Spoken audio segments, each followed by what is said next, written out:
You're listening to the Scars and Guitars podcast series that syndicates for the A-List Online, and my name, of course, is Andrew Mackay-Smith. Hope you are well. The interview subject that I've got coming up for you is Gina Gleason, the supremely talented guitarist and vocalist in US outfit Baroness. Now, the reason for the conversation with Gina is to talk up Baroness's appearances in Australia throughout March 2020. I'll read out some dates. The first gig is with Deftones. Baroness is supporting Deftones. In my view, it should be the other way around, but whatever. At the Fortitude Music Hall, which will be the first time I get to experience a band in this wonderful new venue that we have in Brisbane. March the 18th, that one is. Then a couple of days break. March 20th, they're playing the Download Festival in Melbourne. Then it's the 21st, they're playing in Sydney at Download. The second last show is at Adelaide. That's also with the Deftones on March 23rd. And the final gig, well, it's not in Australia, it's in Auckland, it's in New Zealand, but I'll read it out anyway, March 26th. So here she is, Gina Gleason from Baroness. Thank you for waiting. You are now connected. Please go ahead. Thanks a lot. Hey Gina, Andy Mackay-Smith speaking. How are you going? Hey, I'm doing well, man. How are you doing? Yeah, plugging away. I just dropped the kids off to school, and because it's morning over here, you probably know that. But just oh, cool. Yeah. Yeah, just I'd had a few beers last night, to be quite honest with you. So I thought I'm not feeling dusty or anything like that. But I thought, you know what, I feel like some McDonald's, which I hardly ever get. And I went to go into the line at the drive-through, and I think everybody else had the same bloody idea. So I actually did a Yui, and no, I've just got my peppermint tea now. So there you go. There's my story for this morning.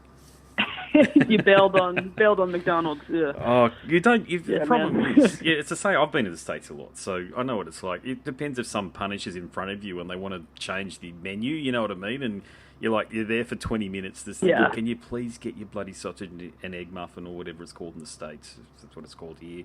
And go. Right. Yeah. Because we've all got lives to get on with. I prepared myself a beautiful spread, but yeah. Totally. All right, I'll kick things off. I know I've got a fairly short period of time here, but look, I've been a fan for some time of the band and of your guitar playing in particular. I'm particularly extremely impressed with the way that you can sing and play guitar the way you can at the same time. It demonstrates an extraordinary level of adeptness and skill. But I'll get to that in a sec, because I want to talk about these shows in Australia. And so the first question is this your first time in Australia personally, or are you looking forward to your first time in Australia with this visit? Yeah, this is my first time personally coming out to Australia, so yeah, I can't wait. It's somewhere I've always, wanted to visit, and just being able to go there and do these shows, I think it's gonna be awesome. Yeah, and they're the interestingly titled sideshows. I know they say that because I'm in Brisbane, so obviously the sideshow is available to the Download massive thing that's happening in Sydney and Melbourne. But mate, I think as a standalone event, Baroness and Deftones almost are more appealing to most people, to be quite honest with you, and that's certainly the chatter that I've picked up online with the Australian fans and actually going to Download. So I mean, this partnership, right. Yes, this partnership here with Deftones, I don't think anybody would have picked it, but holy shit! I mean, that's two headlining bands. So I mean, that's a hell of a I duo. think it's gonna be really fun. Yeah. I'm such a huge fan of them, and I've personally only ever hung out with Abe, their drummer, but everybody in the band seems really, really nice. And yeah, I mean, I've been a fan for years, so I can't wait to watch them.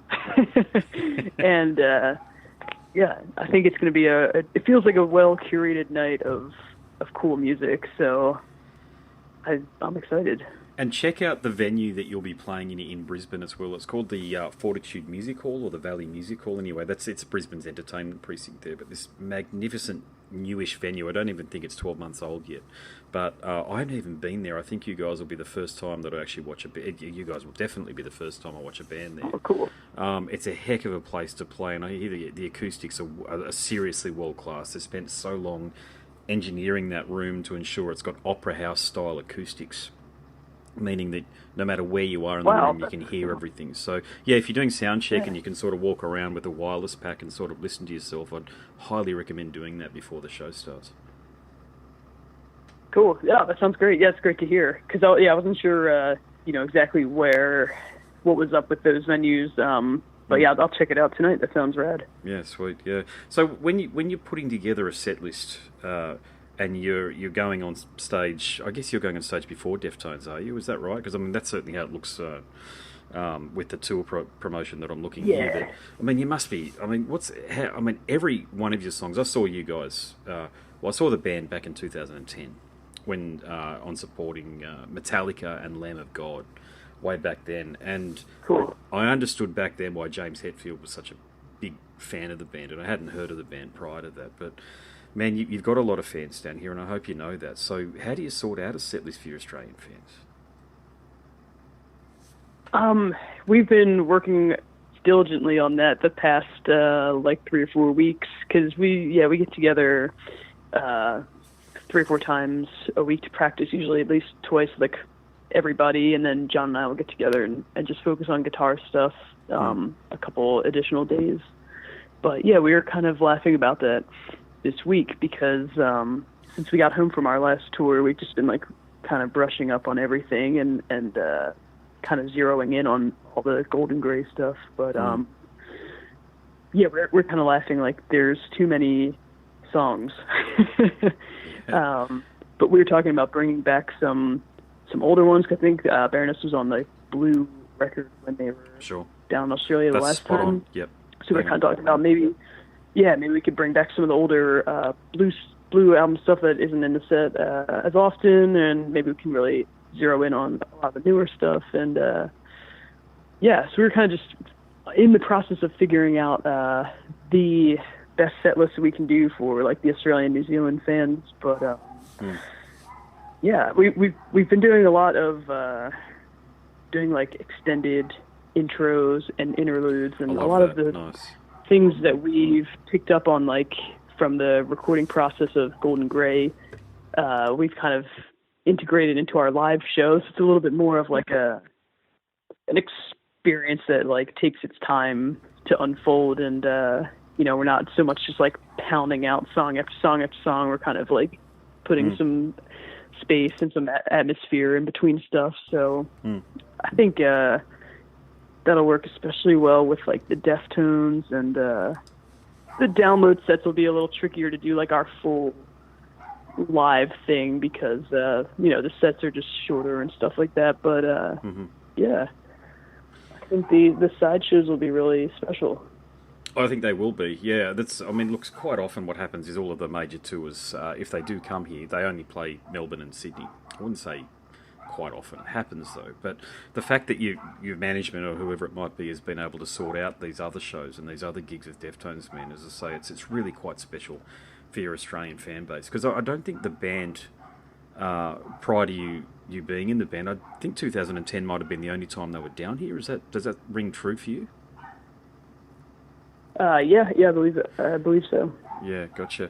Now I know. Maybe Soundwave. I think they did like a Soundwave run before Soundwave. Purple. Yeah, they were interesting, those but Soundwaves. It's been a while still.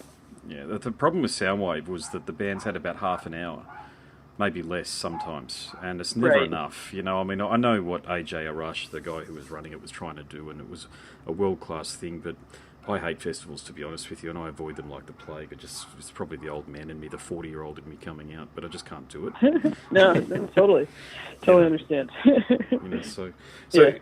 Look, I know. So you joined the band around 2016. Correct me if I'm wrong, but look, I did dive into your career a little bit, but I found a lot of videos of you performing online, and it must be said you're an extremely accomplished guitarist from the perspective, like I said earlier, you can sing at the same time, but you do both very, very well, and I'm a musician too, and that's why I'm making the point about it, and I guess labouring on it a bit is because I know how hard it is to do. It's bloody hard, but you've got it down pat. So what were you doing prior to joining Baroness? Well, hey, thank you so much for saying that. That means a lot to me, and I really appreciate you saying that. Right before Baroness, I was working at Cirque du Soleil. It's like a circus company that has they do like tours and stuff like that. But the show I worked at was kind of stationary in Nevada, in Las Vegas. Nice. So I didn't really know what I was getting into joining something like that. I knew that it was like a way to kind of in my mind at the time, I was much younger, and I was like, I think this is a interesting way to like play guitar for a living, but I didn't really know what that would look like or entail. And it turned out it's 484 shows a year. Oh my God! And it's pretty monotonous, and it can kind of kill your creative vibe pretty quick. So I kind of found out sooner rather than later that that's not really the life for me as a musician. So I kind of forced myself into just like staying in the house and demoing stuff and just recording and teaching myself how to like record and write music. And that was right around the time that I met John, and I was like really into just trying to build different soundscapes and stuff. So I was doing the deep pedal board dive, Yes. And yes, it was kind of perfect timing. So it was when I met John, and we started playing guitar together. Like, oh, we play well together. Started singing together. Like, okay, we could sing good together, and it kind of just snowballed from there. So. Yeah, that's sweet. Yeah, it's Cirque du Soleil. They're actually in Australia. I know there's a lot of companies that do that. They just license it out, but a version of them is in Australia at the moment, right here in Brisbane, actually doing stuff, and they're very popular with families. Actually, we were trying to go along and have a bit of a look at it, and it was looking. Video rules these days, as you're probably aware with social media, but. You do appear in a lot of like professional, I guess they produce videos with shows, this sort of thing. And what I noticed is you're very good at dealing with the media. So does that come naturally? With dealing with what? Dealing with I didn't catch the. Yeah, right. Dealing with the media, talking, going on shows, that sort of thing, and talking about guitars and that sort of thing. Oh yeah. I kind of just go with the flow. I don't know what I'm like ever doing with stuff like that. But everybody that's down to talk about gear or music, like everybody is kind of the same frame of mind, and I've always had nice experiences, so I don't know, I never plan that stuff out. I just kind of go with the flow, but yeah, then it turns into like, oh, this is on YouTube now. Okay. I'll just ignore that forever and never read any of the comments. And that's smart. That is. Yeah. Yeah. Look, that's actually. Really, I just. Yeah. Look, that is what you just said. Then I'm back at uni these days, and I'm a social media major. I'm doing journalism degree, but a social media major. And if I've got any advice for anybody, whether or not you're in the public eye or not, it's that once you post something and it's about a public matter, don't read the comments. Just don't. Just move on with your life and keep on doing your thing. Because guess what? Yeah, it's just bullshit. It doesn't mean anything anyway. It's just people with nothing better to do to comment on bullshit that doesn't affect their life one way or another. It's just they've forgotten about it after they post it. No matter how many. The bathroom wall. Yeah, it's so weird in 2020 and beyond. I don't know how we're going to figure that out. Honestly, I know. The more I try to get my head around it, to be honest with you, the more I realise I don't understand, and more I think we're going to be dealing with very complicated things, especially because I've got kids, young girls. What sort of life waits for them with that sort of thing. Thinking about this. Yeah, thinking about this last night. I was talking to a friend, and it was like, is this just adding to how tedious friendships and relationships already are? Now we have this whole other element on top of it. It's so true. Yeah, I agree with you. Yeah, I know. I agree with you. Don't worry. It's I think my wife said to me the other day. She said something like, "Oh, who are your real friends?" I said, "I don't know. I've got no idea. I'm too busy. Like, it's not that I don't value friendships, but Jesus, I haven't thought about that in years. I just got people that I interact with, and some people we're friendly with, some people we just sort of deal with on a task-oriented basis, if that makes sense. And I rarely interact with people on social. I've got my podcast series, of course, and I write for a lot of publications, but I never read the comments. And someone private messages me, 100% of the time, I've got to say it's been very positive feedback and really nice. But I've never had any trolling or anything like that, so I haven't had to worry too much about it. But that's just me. I'm not the star here. You guys are. The great musicians that are performing up on the stages are. So they're not going to come after me, I doubt.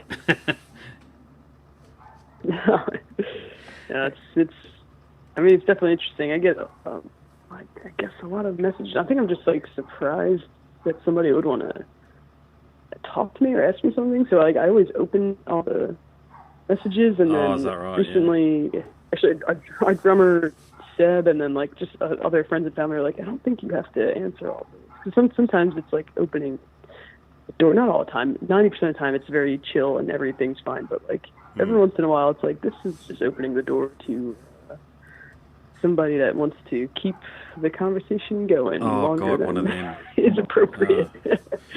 But yeah, I don't know. It's a tedious thing, and hopefully figure out the boundaries.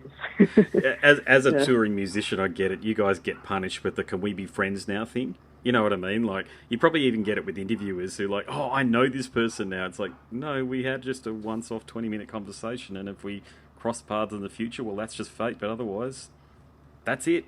Just leave it. I know what you're saying. I guess so. Yeah, I mean, I feel like we could be friends. Like, I feel like you and I could be friends. Oh, we could. Yeah. Oh, don't get me wrong. Yeah. Yeah. Oh, yeah. No, definitely. Yeah. Like, it's just, I know what you're saying. Yeah. But yeah, it's I guess from the perspective that you're in the public eye, and I think people sort of forget that there are boundaries, personal boundaries. And I know you cop it. That's all. I know. I did an interview with Trey Exagtoth from Orbit Angel. I interviewed his mother because he famously doesn't do interviews, and I was very believe me, I was very respectful in my approach to it because of course she's his mum, and if you want to do it, we'll have a conversation. I will send you the audio transcript. I will not publish anything without your permission. All of these sorts of things. And I've got to say, like, I didn't borrow that from you. I think that's the way to do it when you're dealing with people. I think you've got to be, at that level I'm talking about, where there's some sensitivity involved, because I think people have got to realise and step back that, so yourself, Gina, yes, you're a wonderful guitarist, you're in Baroness, you're an outstanding musician, world-class musician, but guess what? You're also somebody's daughter, and you're also a human being, and you have regular human boundaries, So it doesn't surprise me that people want to chat to you, but at the same time, that 10% that sort of want to continue the conversation a lot longer than necessary, probably work on your own lives there, champs. Well, I mean, that feels like a harsh thing. I do like talking to people, and all of us, we love hanging out after shows and meeting everybody and having conversations, and that's fun and enjoyable for me. And but yeah, I mean, I'm just talking about the 2% of boundary pushers that usually only ever end up being on the internet. It's never face to face. People at shows are like, oh, I just saw the show. The show was cool. I'm having a good normal time. Yeah, no, I'm hearing you. Yeah, no, I'm hearing you. I've met heaps of the bands when they come through. I love meeting them, to be honest. And I got to hang out with Kurt from Metal Church for a bit. We have email conversations these days, and he's a tremendous human being. And I think you've got to connect on a personal basis, rather than fan to musician and musician to fan, if that makes sense. I think if you've got things in common and you feel like as though you can connect because you're on a similar wavelength just as people, and that's really the way it works. And obviously that makes sense at gigs because people are there to really appreciate in the moment the wonderful music that you're performing for people. I think that makes complete sense that all of the interactions that you've had at gigs have been, from the sounds of things, really positive. Oh, for sure. Yeah. No, just saying. Yeah. Yeah. I guess I've got about 5 more minutes, so I've got a question for you about your choice of guitar. I admire it. Jazzmaster. Are you still playing the Jazzmaster?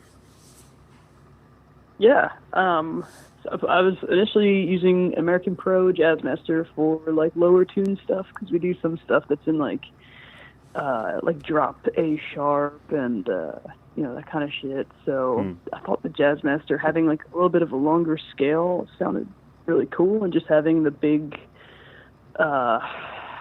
those kind of overwhelmed pickups that are on the American Pros sounded really cool, especially when we have it going through a clean. I play a Princeton and a Deluxe in stereo, and then a supersonic cab, and having a clean tone with a Jazzmaster, and then just a fuzz pedal on the end of it, I thought sounded really cool. Nice. But now Fender just made this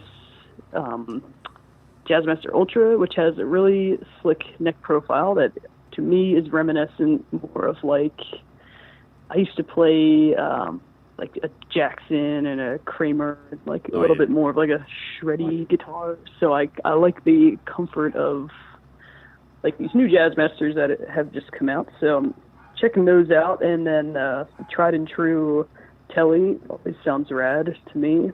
And John often plays a Telly as well, or a Strat, so a lot of the guitar parts are like finger picked or just like riffs that are harmonized, and so it's nice to have that little bit of articulation in our tone, and it's still being able to have like weird fuzz pedals and stuff like that. We try to keep it from getting muddy, I guess, like that's. I get it, yeah. Single coils seem to help with that. Having like big humbuckers, sometimes stuff can get a little bit lost in translation, but also having like the hotter output, like single coil stuff, things can get really brash. I don't know. It's like this constant, like trying to rein in your tone and trying to have articulation as well, and trying to have like just like a unique sound. So yeah, we've been digging like Princetons and Deluxes and Tellys and the Jazz Masters and all that stuff. So it's been cool having those, especially when we were writing the album. It's like, to me, a Telly feels like its own instrument in a way. It's so expressive. Yeah, definitely. So I like having that for writing and recording and stuff. So. I have noticed that your the wonder of videos these days is cameramen focused on your finger picking technique. I can't remember which song it was. I think it was March to the Sea. I think it was that one. I could be wrong, but I think it was that one. And yeah, you're right about the single coil there. It does give you that articulate phrasing that I think you need, that would be lost with humbuckers or what have you, because of the amount of feedback that goes through, and because you're playing finger picking and using a plectrum too. Do you find that you have to switch between different pedals when you're doing both? Yeah, I like having the gain stage so like I can constantly add, have enough headroom to add a little bit more. So like I like having like just a nice compressor and then a really low drive pedal and like a normal gain and then like a crazy fuzz. So you can just constantly add a little bit more. But there's songs like when we play Kerosene, like that whole intro is finger picked, and that's just like high gain the whole time. And then there's other like newer songs like Cold Blooded Angels is like this really long finger pick intro that's kind of just like a clean with a little Ross compressor, like a Ross clone compressor pedal, and that sounds nice. And then you can kind of like add a little bit more of low drive until the song really kicks in, and then you're just in your like normal distortion zone or whatever. So yeah, I like having options like that. But we're always changing stuff up too, Sweet. Yeah. I don't know whether is my time done for the conversation? These sort of things usually someone cuts in and says, "You've got a minute," and then that's it, or are they just sort of leaving us to chat and then? I'm not sure. Yeah, I just finished one, and they were like, "Oh, this is like 20 minutes," and then this one, no one said anything. But Hi there. Sorry, I am monitoring the conversation. Hey. Sorry, just just because the call did start a little bit later, I did let it go a bit longer, but it has been 20 minutes. So if you'd like to conclude now, that would be fantastic. Okay, sweet. No worries at all. All right, thanks very much. Thank you. Well, Gina, it's been an honour to talk to you. I'm a fan of the band. I love your work with the band and your stellar guitar playing. Long may you continue to do what you're doing, by the way, and and being an inspiration to people with what you're doing. It's incredible. Being a musician myself, I've been a bass guitarist for 30 years or thereabouts, and I play a bit of guitar, but when I see somebody as adept on the instrument as yourself, it's tempting to get envious, but I don't. I just admire it. And I'm inspired by it. So thank you very much for making the music that you have. Hey, thank you so much. Thank you for the kind words. That really does mean a lot, and I really appreciate it, man. It's great talking to you. Likewise, and look, I'll throw up some horns in the Valley Music Hall for you. Yes, go get that Egg McMuffin. My wife just bought it in for me. My wife literally just bought it in for me. She was very kind and went and got it for me, so that's awesome. Yes. All right. All right, man. Thanks very much, eh? All I'll the talk best. to you. Bye. Catch ya. You have been listening to the Scars and Guitars podcast series that syndicates for the A-List Online, and of course, my name's Andrew Mackay-Smith. That interview subject was a supremely talented Gina Gleason from the US hard rock and blues outfit, that's what I'm going to call them anyway, Baroness. Thanks for listening.